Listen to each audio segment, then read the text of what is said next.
অভিষেক ব্যানার্জির মালদা সফরের আগে চলল গুলিবিদ্ধ এক তৃণমূল সমর্থক।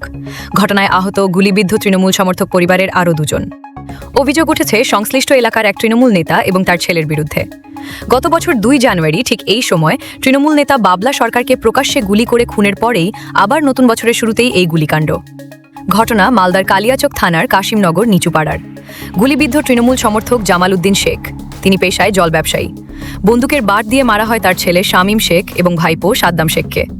অভিযুক্ত সক্রিয় তৃণমূল কর্মী বাবর আলী ও তার ছেলে হেদায়েত এই ঘটনার পর পলাতক। 2 দিন আগে গ্রামে ক্রিকেট খেলা নিয়ে গন্ডগোল বাধে, যা নিয়ে গতকাল সালিশি সভা হয়। সেখানেও বিবাদ বাধে।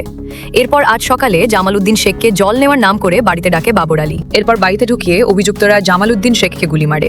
পিঠে গুলি লাগে তার।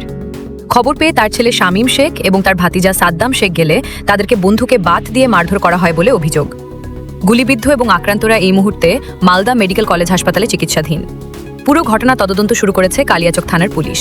পুরো বিষয়টি খতিয়ে দেখা হচ্ছে। ঘটনাস্থলে পুলিশ গিয়েছে, জানান মালদা জেলা পুলিশ সুপার অভিজিৎ ব্যানার্জি। এই নিয়ে শুরু হয়েছে বিজেপি তৃণমূলের তরজা। একে নাকি বলে ঝগড়াঝাটি হয়েছিল বাচ্চা নিয়ে। এবার তার মধ্যে আজকে ওই যে মীমাংসা করার জন্য হয়তো একটা কিছু করতে গেছিলো, তার জন্যে হয়তো কী হয়েছে জোট ঝামেলা, তার সঙ্গে শুনতে পেলাম কি গোলাগুলি হয়ে গেছে। ঠিক আছে, আমরা স্ট্যান্ডে ছিলাম, বাইকে করে নিয়ে এসছে, আমাদের নিজের গাড়ি ছিল, গাড়ি থেকে তুলে নিয়ে চলে এসেছি। বাস এটুকু আমরা জানি। হ্যাঁ, ওই তো একজনকে গুলি লেগেছে আর একজনকে মেরেছে, দেখলাম, দেখতে তো পেলেন, মুখ ফ্র্যাকচার করেছে। ওই কাশিমনগরের লোক। কি নিয়ে গন্ডগোল ছিল এটা? তো কালকে বল খেলা নিয়ে। ফুটবল না, ক্রিকেট। তার জেরে এই ঘটনা? হ্যাঁ, তার জেরে।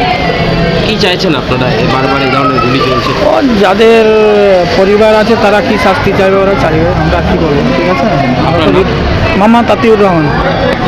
এই ঘটনা আমরা পেয়েছি, ঘটনাস্থলে আমাদের পুলিশ ফোর্স আছে। যে বা যারা এই ঘটনা ঘটেছে তাদের এগেইনস্টে স্ট্রং অ্যাকশন নেওয়া হবে। তুমি কী নিয়ে গণ্ডগোল? পুরো ব্যাপারটা আমরা খতিয়ে দেখছি। আজকে যে ঘটনা ঘটেছে, একটা অল্টারকেশন হয়েছিল, এটা আমরা পেয়েছি। কী নিয়ে, কীভাবে, কেন, আগে প্রিভিয়াস কাজ ছিল কিনা, সেগুলো সব আমরা খতিয়ে দেখছি। যে বা যারা এই ঘটনা ঘটিয়েছে, এই ঘটনার পেছনে যারা আছে বা যারা এই ঘটনা ঘটিয়েছে তাদের এগেইনস্টে স্ট্রং অ্যাকশন নেওয়া হবে। স্যার, বছরের শুরুতে এই ঘটনা বছরের শুরু শেষ বলে কোনো বস্তু নেই। মানে ঘটনা ঘটেছে, একটা ক্রাইম হয়েছে, we will take strong action against the offender. কেউ কি এখনো পর্যন্ত কেউ অ্যারেস্ট হয়নি।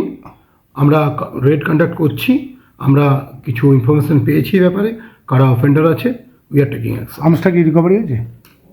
আমি আগেই বললাম, এখনো পর্যন্ত কেউ ইন্টারসেপ্ট হয়নি। আর্মস রিকভারি করতে গেলে কাউকে তো অ্যারেস্ট করতে হয়। তো উই আর অন ইট। আমরা রেড কন্ডাক্ট করছি, রেড কন্ডাক্টেড হচ্ছে।